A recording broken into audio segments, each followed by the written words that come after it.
Bom dia a todos e a todas. Levantar cedo não é fácil, depois de uma noite aí de muito som, né? Mas fantástico, obrigado pela presença de vocês. Só antes de iniciar, eu quero também fazer um agradecimento aos corretores que vieram como corretores anfitriões do Estado do Paraná, nos ajudaram aí nesses dias de trabalho aí. Muito obrigado a todos os corretores anfitriões. Dr. Roberto Westenberg, obrigado pela sua presença, obrigado por estar permanecendo conosco aqui todos esses dias, debatendo conosco, participando das relações com os corretores de seguros. Para nós isso é muito importante, nos sentimos prestigiados pela sua presença e sua participação em todos esses dias. Nós no passado não tínhamos um superintendente que tivesse tanto tempo conosco, debatendo todas as nossas informações, circulando nos nossos eventos, né? E recebendo as pessoas, os corretores de seguros. Muito obrigado. Doutora, uma salva de palmas, isso aí. Obrigado. Doutora Maria Helena Pedino, superintendente das relações com o mercado da CNSEG, também muito obrigado pela sua presença. Estamos nós três aqui nesse momento desse painel, acho que um painel que vem falar sobre educação financeira, algo importante, algo que o corretor de seguros acho que pode ajudar muito a nossa sociedade, né, nessas relações. Nós temos aí a relação da família, temos aí a relação do mercado das empresas, né? Temos aí as relações do governo que influenciam nessas relações todas, né? Eu mesmo sou de uma época que nós tínhamos lá o porquinho, né? Que você ganhava. Nós tínhamos aqui inclusive no estado, um banco, né? O Banco do Estado do Paraná, quem lembra, que já não existe mais por causa de faltou educação financeira para o banco, para a empresa, né? Mas nós íamos lá e abríamos nossa poupança e ganhávamos um porquinho, né? E lá colocava nossas moedinhas como crianças, né? Como jovens lá, para depois poder comprar nossas figurinhas ou ir lá e depositar na nossa poupança, né? E isso, logicamente, nos anos 70 a gente vivenciou isso. Na sequência entramos aí no final dos anos 80 com uma hiperinflação, né? Uma inflação de 1.762%, que fechou em 89, o que realmente desabilitou totalmente, né, a visão de conseguir se ter uma educação financeira. Aí vem a parte do governo, que eu acho que é muito importante para nós também termos essas relações econômicas para poder seguir firmes, né? E também cuidar, né, das nossas empresas. E aí, nessas questões todas, tem o mercado financeiro, né, as instituições financeiras, e as pessoas têm que saber realmente se reeducar, se reequilibrar com tudo isso, né, que o mercado nos oferece. Nos oferece um cartão de crédito com limite, nos oferece uma conta corrente com limite, nos coloca, né, questões de tecnologias avançadas para o consumo, né? O exemplo do celular, todo mundo quer ter o celular da ponta, né? O Point que saiu, né? Isso envolve também a questão de consumo, né?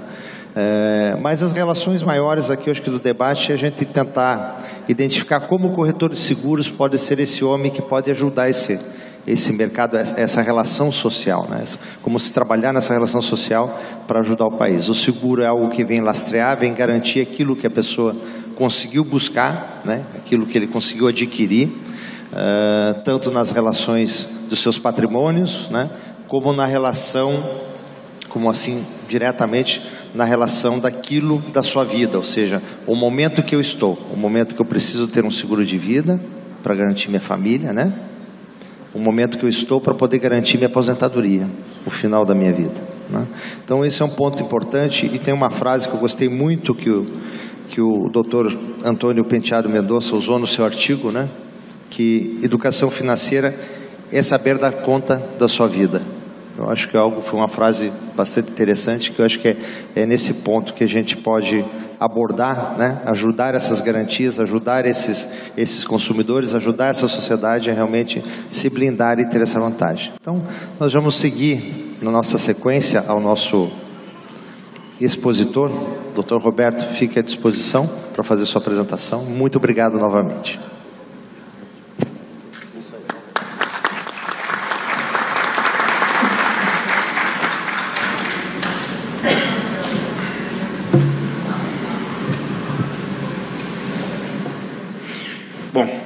Bom dia a todas e todos, mais uma vez. É um prazer enorme estar aqui mais uma vez, me dirigindo a vocês. Agora, espero, né, de uma forma mais light, para tratar de um assunto mais suave, né, mais universal.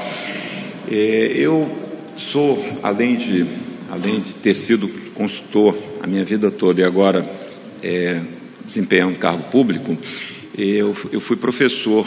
Aliás, talvez até me considere, né, mais professor do que qualquer outra coisa. Sou professor concursado da UFRJ, Universidade Federal do Rio de Janeiro, e normalmente, nessa longa carreira de professor, aconteciam eventos, sejam seminários, sejam mesmo aulas, né, em que a plateia não era assim tão numerosa, né, quanto talvez o ego do professor clamava. E eu queria começar a nossa exposição com essa reflexão, né? A gente tem aqui um auditório, comparado com o auditório da abertura, bastante reduzido, tá? Mas eu quero dizer para vocês, primeiro, isso deve iniciar de imediato uma primeira reflexão em todos nós. Por que a educação no Brasil é um tema tão assim, não atrai tanto, né, a discussão, quando na verdade, se você pensar bem, assim, se você pudesse priorizar os problemas do Brasil e priorizar a sua solução, tá, eu não teria a menor dúvida de dizer que o maior problema do Brasil é a educação. Nós estamos onde estamos porque a nossa educação não permitiu que nós tivéssemos a condição de produzir as mudanças na sociedade para não estarmos nessa situação que nós estamos, incluindo todos os aspectos da cidadania, tá? Então, educação é prioridade 1. Não é à toa que a presidente Dilma, quando assumiu o seu mandato, ela lançou o desafio Pátria Educadora. Talvez tenha falado um pouco, né, as palavras talvez tenham ido um pouco ao vento, mas eu acho que nós temos que ter muito claramente essa conscientização. Porém, não estou me dirigindo a vocês, porque exatamente por outro lado, o que anima demais, né, as pessoas que trabalham e lutam pela melhoria dos padrões de educação no Brasil, sabem que se os senhores, depois da festa de ontem, que certamente se prolongou pela madrugada, depois do dia cansativo, ainda estão aqui prestigiando um evento de educação, é porque vocês são pessoas que têm um poder multiplicador muito grande, né? E em cima desse poder multiplicador que eu pretendo fazer a minha apresentação e contar que essa mensagem que nós vamos passar aqui de educação financeira, ela certamente terá, pelo fato que eu mencionei, certamente terá um poder de ser espalhado, né, por toda a comunidade a qual os senhores pertencem. Bom, vamos começar falando um pouquinho. Educação financeira é um tema que não é parte dos currículos formais das nossas escolas. A gente não aprende educação financeira na escola. A gente aprende nas disciplinas, nas diversas disciplinas que nós temos no ensino básico, fundamental ou no ensino médio. Nós temos assim flashes, passagens informais, mas não temos um trabalho sistemático de difusão do conhecimento financeiro no nosso processo de educação formal. Isso é muito ruim. É muito ruim, porque a gente acaba gerando uma sociedade desconscientizada em relação à importância das considerações financeiras nas suas decisões de dia a dia. Claro que eu estou pensando aqui na aquisição de seguro, lá no final da cadeia, é parte, né? Mas tem muitas outras coisas importantes na atitude financeira e que a pessoa, o cidadão brasileiro, não tem porque não teve essa base na sua escola.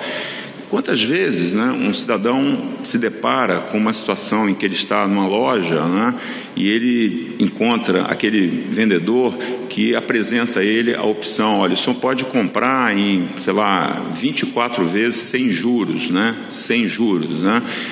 O cidadão, ele não tem as ferramentas para saber que aquilo ali é um engodo, né? Que quem parcela em 24 vezes e ainda tem lucro, evidentemente colocou um juro embutido que o cidadão não tem a ferramenta para perceber e sequer para calcular. Um cálculo que não é um cálculo tão complicado assim. Um cálculo de juros compostos não é um cálculo tão complicado. Hoje a tecnologia, você aperta o botão e você pode tranquilamente ter esse tipo de informação. Quantas vezes a gente se depara com situações de pessoas que gastam mais do que podem, né? Aquela compulsão pelo gasto, aquela compra não elaborada, né? Aquele investimento não informado. Você investiu porque o gerente do banco meio que te convenceu a você adquirir um determinado instrumento financeiro que seria um instrumento para sua poupança, mas que na verdade não foi o melhor instrumento para sua poupança.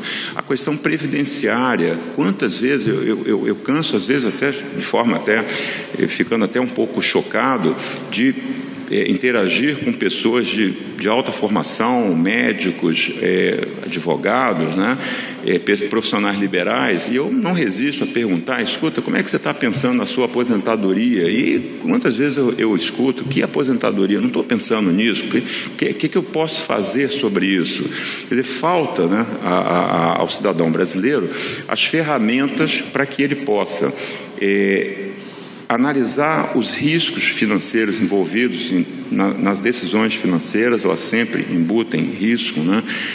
Orçamento familiar, gerenciamento do orçamento familiar, para que o dinheiro, né, ele caiba, ele consiga chegar até o final do mês em condições dessa família não entrar em um processo de dívida em que os juros correrão todo aquele patrimônio.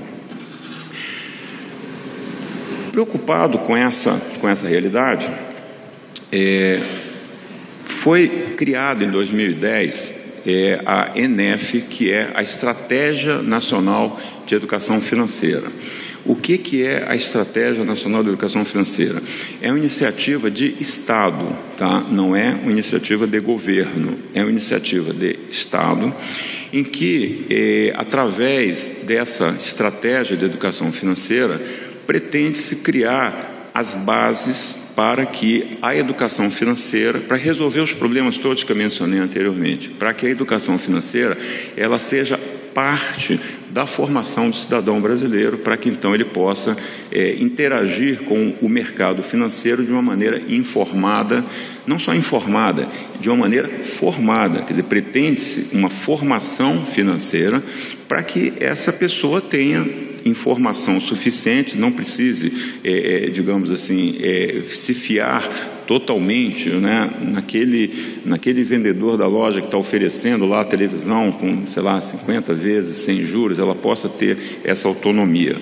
Essa iniciativa, o Brasil isso não é uma iniciativa só do governo brasileiro. Na verdade, 45 países em 2013 já tinham implementado, estabelecido estratégias semelhantes para a educação financeira. Como é que o Estado pretende materializar essa estratégia?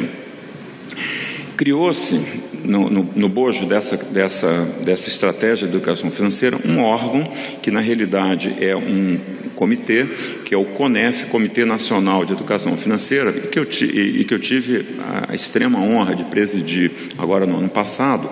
Esse Comitê de Educação Financeira, aliás, no ano passado, esse ano, no primeiro semestre desse ano, o Comitê de Educação Financeira é um órgão, olha os pesos pesados que participam desse comitê. Banco Central, Brasil, os 4 órgãos reguladores do sistema financeiro, para começar, né? O Banco Central, a CVM, Previc, que é o regulador dos fundos de pensão, e a própria SUSEP. Além disso, representantes dos 4 ministérios diretamente envolvidos na questão financeira: Ministério da Justiça, representando, no caso, o consumidor; Previdência Social, os fundos de pensão; Ministério da Educação, claro, Educação Financeira, Educação; e Ministério da Fazenda, por congregar os órgãos reguladores da atividade financeira. E, além disso, 4 instituições privadas, que são instituições que congregam as instituições financeiras finalísticas, vamos chamar assim, a Ambima, representando, né, todo o mercado de capitais, e, juntamente com BMF Bovespa, Ambima, melhor dizendo, tanto o mercado de capitais quanto instituições financeiras, BMF Bovespa, mercado de capitais, CNSEG, representando todo o mercado de seguros, e FEBRABAN, representando o mercado bancário. Então, essas instituições, na realidade, o objetivo não é se criar um órgão, né? O CONEF não é uma unidade administrativa com funcionários, enfim, situadas em Brasília para desenharem a construção financeira. Não é. É um comitê. Esse comitê se reúne trimestralmente. O atual presidente do CONEF, diga-se de passagem, esteve aqui conosco ontem, é o secretário executivo e hoje, interinamente, ministro da Fazenda. Tarcísio Godoy é o atual presidente da ENEF. Qual é o objetivo da ENEF? Disseminar a educação financeira, depois eu vou falar um pouquinho como, financeira e previdenciária, para que o cidadão possa tomar decisões conscientes financeiras, né? Com isso aumentar a solidez do próprio sistema financeiro, porque quando o cliente compra e não se engana naquela compra, ele volta, ele passa a ser um cliente quanto mais, um consumidor quanto mais de produtos financeiros. Quando ele compra e se sente enganado, olha, eu comprei um produto, mas não era bem aquilo, ele não volta, ele vai buscar outros mecanismos para a satisfação da sua necessidade. E com isso a gente completa o ciclo fortalecendo a cidadania. É isso que é fortalecer a cidadania, é dar ao cidadão os meios próprios dele poder tomar as decisões que sejam melhores para ele, sem depender tanto, né, do mundo, de qualquer elemento externo. As diretrizes da ENEF, e que são materializadas pelo CONEF, Comitê de Educação Financeira, primeiro é atuar, eu até talvez mudasse um pouquinho essa ordem aqui, atuar na formação. Primeira coisa, formação. A formação vem na frente de tudo, e hoje eu diria que é o esforço maior do CONEF, é atuar na formação. Logo depois, na informação. Quer dizer, além da pessoa saber do que se trata, ela também ter os meios informativos para ela acompanhar as ofertas financeiras e orientação. Olha, tem horas que o instrumento financeiro se torna tão complexo, eu acredito que todos aqui tenham alguma dificuldade para entender o que é um derivativo do tipo swap de câmbio, né? Eu acredito que só essas palavras aqui já devem assustar. Esse instrumento financeiro, em particular, ele necessita de uma determinada orientação para que ele seja adquirido pelo interessado. E essa orientação só vai ter sentido se essa pessoa tiver uma formação, né, que ela possa capturar o entendimento exato do que se trata aquele instrumento. Então, é a mesma coisa, comparando aqui, metaforicamente, você vai plantar alguma coisa, se você, essa árvore, ela só vai florescer se for plantada em terreno fértil, né? Se você plantar no deserto, evidentemente nada vai nascer. Fundamental a gratuidade das ações. O CONEF, ele parte do princípio que não se pretende ou não se almeja qualquer tipo de lucro, qualquer tipo de vantagem financeira. Todas as ações discutidas e patrocinadas pelo CONEF são ações necessariamente gratuitas e sempre voltadas ao interesse público, nunca ao interesse de uma instituição particular. E o terceiro princípio, a gestão centralizada, conforme eu falei, é um comitê que se reúne com atividades descentralizadas, ou seja, o comitê ele induz as ações através, principalmente daquelas 4 instituições que são as instituições finalísticas do mercado financeiro. A ENEF, ela já produziu 2 documentos que, para aqueles que tenham maior interesse em pesquisar, eu recomendo, e eu até coloco aqui, deixa eu ver onde é que é o negócio aqui, o pointer aqui, esse site aqui, tá vendo? www.vidaedinheiro.gov.br. Você vai ter todo um material já produzido para orientação às escolas, tanto do ensino médio quanto do ensino fundamental, em relação a como elas podem ou devem trabalhar os conteúdos financeiros nas diversas disciplinas. É bom frisar aqui, a autonomia para a definição do ensino fundamental no Brasil, ela compete aos municípios. O próprio Ministério da Educação, ele tem uma relativa pequena autonomia em relação a isso. Ele define o macrocurrículo, mas a operação do ensino fundamental se dá através dos municípios. A operação do ensino médio se dá a partir dos estados. Então, são os estados que definem como vai ser a formatação desse ensino. Então, esse material todo que eu menciono e que você pode acessar no site, eu até recomendo, são inclusive livros que você pode baixar no site e que são verdadeiras, não digo nem cartilha, chamar o livro de cartilha até meio que pejorativo, são livros escritos de uma forma absolutamente didática, sem dor, né, para orientar o professor. Esse livro é orientado aos professores, para orientar o professor como ele deve abordar os temas financeiros em cada uma das suas disciplinas. Há também materiais voltados à educação financeira de adultos, né? Eu já vou falar já um pouquinho mais sobre isso, e através dessa instituição, o CONEF, ligado à Estratégia de Educação Financeira, foi produzido o que nós chamamos o Mapa da Educação Financeira no Brasil, acessível também através do site, onde você pode identificar todos os materiais possíveis produzidos para apoio à educação financeira, em qualquer nível, né?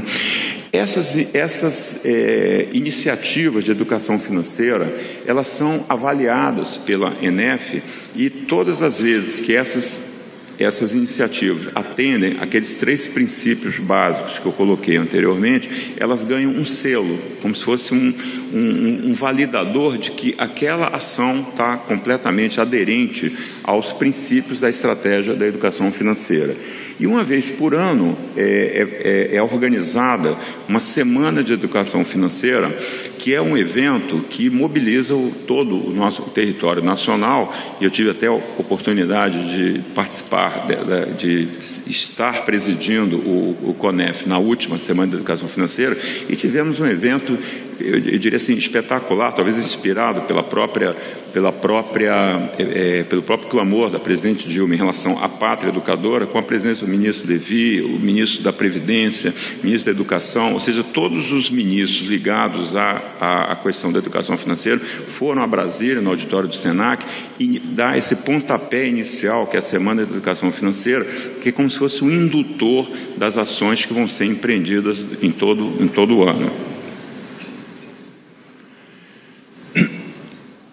Talvez vocês tenham ouvido falar, né, na imprensa, que o MEC, Ministério da Educação, ele está fazendo uma faxina geral, né, e profunda nos currículos básicos da educação fundamental no Brasil, tanto a educação fundamental quanto a educação média. Ou seja, o Brasil está repensando o que o brasileiro precisa quando frequentar a escola, no mínimo, sair da escola sabendo. Tá? Essa é a discussão hoje do Ministério da Educação. E essa discussão, ela conduziu a uma proposta de uma base curricular mínima, né, que se encontra disponível, né, você pode acessar, né, essa discussão de qual é essa base mínima entrando nesse site daí. Só que ele vai ficar aberto a consultas e sugestões até o dia 15 de dezembro. Então, eu queria aproveitar e fazer um primeiro apelo aqui a todos vocês. Já está colocada não como disciplina básica curricular, dessa base curricular mínima, mas como o que a gente chama um conteúdo transversal, ou seja, uma disciplina que vai perpassar todas as disciplinas básicas, uma disciplina exatamente denominada educação financeira. Ela está proposta na base curricular mínima. Só que o MEC, ele está ouvindo a sociedade para se certificar se esses conteúdos transversais são conteúdos necessários ou não e, se por conseguinte, se vão ser mantidos ou não na base curricular mínima. Isso vai ser feito por votação. Tá? Então, eu conclamo todos aqui presentes a entrarem no site, né, e votarem no sentido de que educação financeira deve estar presente no texto final da base curricular mínima. Tá? Depois eu já vou explicar como que isso seria possível.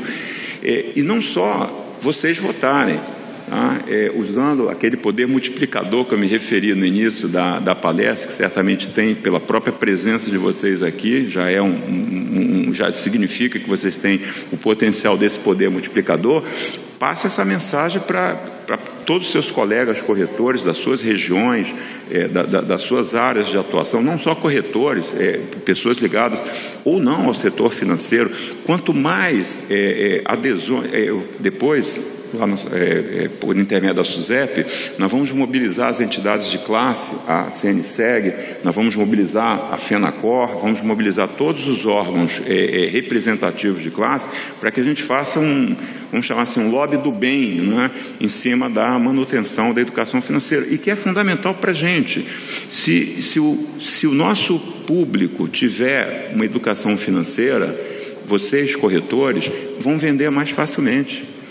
Ele vai comprar com mais satisfação, com mais conhecimento. Provavelmente ele se transforma num cliente mais permanente do que seria se for uma compra só conjuntural. Então, entrem no site, votem, comuniquem-se, difundam essa informação, porque ela é importante para todos nós. Um pouco sobre essa base curricular, só assim para vocês entenderem. Evidentemente, detalhes podem ser obtidos no site. As disciplinas básicas já estão definidas. Né? O core, o currículo nuclear, digamos assim, com as disciplinas básicas já definidas. O que está em discussão aqui são o que a gente chama dos conteúdos transversais. São conteúdos que vão, como a educação financeira, ela está proposta lá. Tem outros conteúdos, educação artística, cidadania, a questão do meio ambiente, tem vários conteúdos importantíssimos também propostos, mas a ideia é que educação financeira, por não ser uma disciplina básica do currículo, o aluno, ele vai ser, ao ser submetido às disciplinas básicas, o conteúdo de educação financeira, ele vai ser sutilmente colocado nos conteúdos básicos. Então, se por acaso o MEC adotar a educação financeira como conteúdo transversal, significa que nós, né, ligados à educação financeira no Brasil, vamos ter um tremendo trabalho, através do CONEF, né, desse órgão que eu falei, vamos ter um tremendo trabalho de preparar dentro do texto básico de matemática, nós vamos fazer as inserções dentro da matemática que reportam a educação financeira. Então, na matemática, evidentemente, matemática financeira, cálculo de juros, opções de investimento, definição de ativos financeiros. Na disciplina de português, talvez, falar sobre juros, falar sobre derivativo, de modo que a pessoa, ao aprender português, ela também tenha uma exposição financeira. Em história, você talvez falar sobre, já que estamos aqui falando de seguros, sobre os fenícios, né, que foram os precursores da nossa atividade, quando faziam aquela, vamos chamar, aquela rachucha, né, na hora que um fenício saía para o mar, né, enfrentar aquelas incertezas. Então, tudo isso, essa estratégia de difusão do conhecimento financeiro me parece perfeita, mas só vai se materializar se a gente tiver efetivamente a educação financeira incluída. Então, votem lá meu tempo está esgotado, então eu tenho que falar mais rápido. Espera aí. Eu vou abortar a missão aqui para não atrapalhar. Iniciativas não escolares tão importantes quanto as escolares. Lembra que a disseminação financeira tem que ser também para o estoque presente da população brasileira. Estoque é altamente preocupante, por quê? Aposentados que fazem crédito consignado ultrapassando os seus limites de crédito. Essas pessoas precisam ser educadas no sentido de saberem o limite em que eles podem efetivamente submeter a esses regimes de crédito. Bolsa Família, uma preocupação do governo. O recurso da Bolsa Família, se não bem orçamentado, ele acaba sendo utilizado de uma forma não produtiva, Então, há aí um treinamento específico, talvez, nas mulheres, dos beneficiados da Bolsa Família, no sentido de segurar aquele recurso para que ele não seja utilizado de uma maneira indevida. Microempresários que começam a atividade empresarial necessitando de um conhecimento básico de contabilidade, de conhecimento básico de finanças, tudo isso seria abrangido na educação de adultos. Sites de educação financeira, já tem diversos, todos eles estão relacionados naquele site que eu me referi anteriormente, da INEF, vocês podem consultar. Cartilhas e atividades lúdicas, uma maneira muito... Eu já me confessei aqui, professor, só que eu sou professor de seguros, a coisa mais difícil que tem no mundo é você conseguir uma forma didática de você explicar o seguro sem você usar os jargões de seguro. Você começa a falar em prêmio, mas o prêmio na cabeça do leigo não é prêmio, então já começa a complicar. A CNSEG, ela produziu com o apoio da SUSEP, ela produziu uma peça, que seria então um exemplo dessa atividade lúdica, que mostra, principalmente para o público mais jovem, público de escola, fala dos conceitos de seguro de uma maneira, vamos dizer assim, indolor, de uma maneira sem dor. Eu vou pedir aí à produção para passar esse trecho, vale a pena só para vocês verem o que é um exemplo de uma atividade subliminar de educação financeira. Por favor, passar o vídeo. E como tudo começou...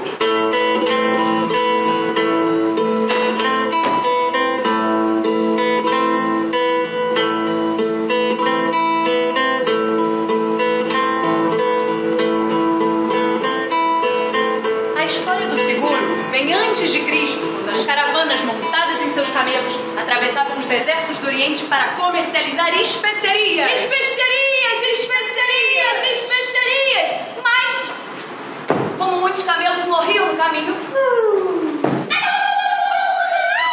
e algumas cargas eram perdidas ou roubadas, os cameleiros firmavam um acordo no qual dividiriam as despesas provocadas por essa perda.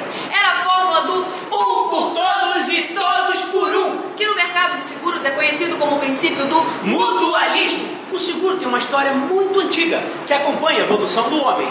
Penso, logo existo, na luta contra os riscos e as suas consequências. Com o passar do tempo, os homens concluíram que não será possível impedir que as ocorrências causem prejuízo, mas que seria possível organizar grupos de pessoas para contribuírem com pequenos valores que, somados, permitiriam indenizar os prejuízos daqueles que fossem vítimas de eventos associados a riscos semelhantes. Ufa! Entenderam, não é?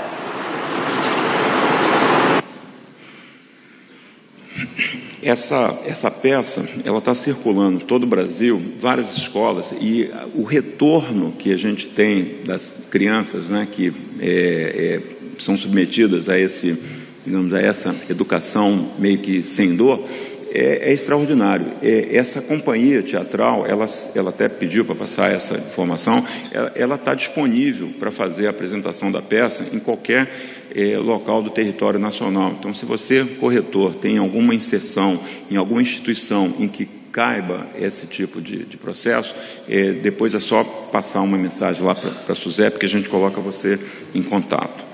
Eu queria finalizar, até porque o tempo já está esgotado, e o corretor, onde é que ele entra nessa história? Eu acho que eu passei aqui, que seria aqui, o corretor de seguros, aonde que ele entra nisso? Vocês, melhor do que eu, sabem que a venda de seguro é um processo educacional, Na hora que você vai vender o seguro, mesmo seguro de automóvel, considerado aquele seguro mais simplesinho, começa a falar em franquia, começa a APP, APP, o cliente não sabe o que é APP. Mesmo a venda de um seguro como automóvel, responsabilidade civil facultativa, o cliente diz assim, caramba, o termo é bonito, o que significa? Danos materiais, danos pessoais, caramba, o que é isso?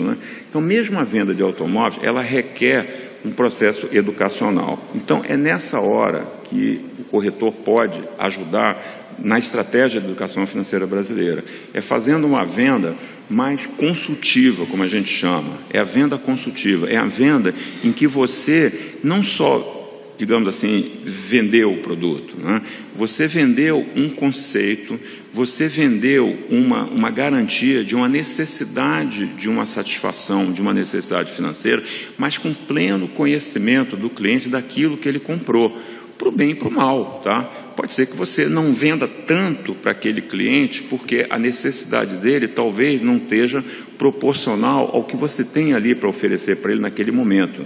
Mas aquele cliente que você satisfaz a verdadeira necessidade, ele é um cliente seu para a vida toda. Você vende para ele esse produto, você vai vender certamente a renovação, ele vai te procurar porque ele gera o vínculo da fidelidade, né? Então, é nessa hora que a gente, né, nós que estamos ligados à questão da educação financeira, nós precisamos de vocês. A venda do seguro educacional, claro, necessita capacitação. A ENEF, ela vai também cuidar disso. O corretor, que na realidade acha, né, que precise de uma capacitação de cunho mais didático para fazer esse processo, principalmente nos seguros mais complexos, né? Eu falei automóvel, mas a gente sabe que o espectro de seguros ele vai de menos infinito a mais infinito. Então você tem determinadas situações, nós acabamos de falar aqui no Universal Life, que é um produto de vida um pouquinho mais complexo do que o produto de vida tradicional. Essa forma didática de explicar o produto, ela é ensinável também. Tá? E nós vamos estar trabalhando nesse conteúdo para vocês. É o que eu queria falar no momento. Agradeço pela atenção.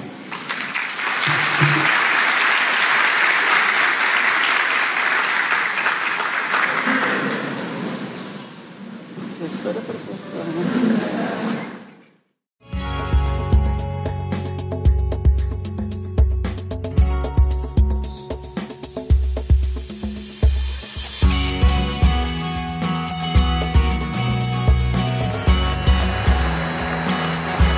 Nós agradecemos muito a presença de todos vocês. A diretoria da FENACOL esmerou-se ao máximo para a realização deste evento.